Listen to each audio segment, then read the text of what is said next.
নির্বাচনের আগেই মাঠ প্রশাসনে বড় রদবদলের দাবি জামায়াতের।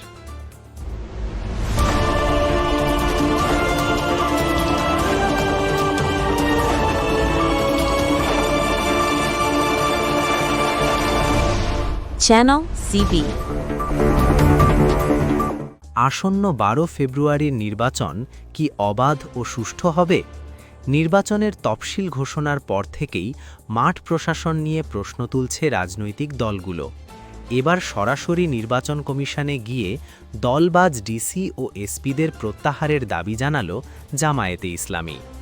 গত বুধবার 7 জানুয়ারি 2026 বিকেলে প্রধান নির্বাচন কমিশনার এএমএম নাসির উদ্দিনের সঙ্গে সাক্ষাৎ করে জামায়াতের 5 সদস্যের একটি প্রতিনিধি দল। বৈঠক শেষে দলটির নায়েবে আমির ডক্টর সৈয়দ আবদুল্লাহ মোহাম্মদ তাহের সাংবাদিকদের সাথে কথা বলেন।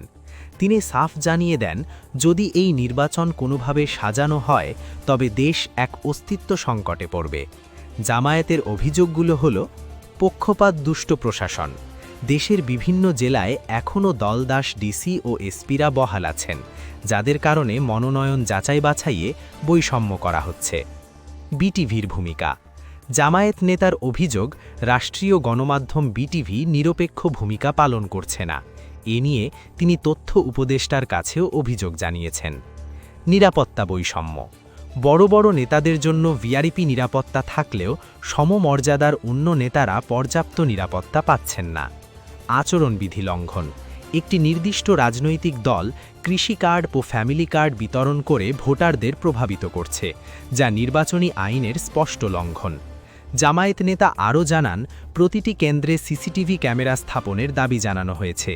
এর জবাবে নির্বাচন কমিশন আশ্বস্ত করেছে যে প্রায় 90% কেন্দ্রে সিসিটিভি নিশ্চিত করা হবে। এছাড়া বিতর্কিত কর্মকর্তাদের তালিকা খুব শিগগিরই ইসিতে জমা দেবে জামায়াত। নির্বাচনের আগে কি মাঠ প্রশাসন থেকে বিতর্কিত কর্মকর্তাদের সরানো হবে, নাকি আবারও সেই পুরনো অভিযোগের পাহাড় জমবে? আপনার মতামত কমেন্টে জানান। Subscribe now for daily news and updates.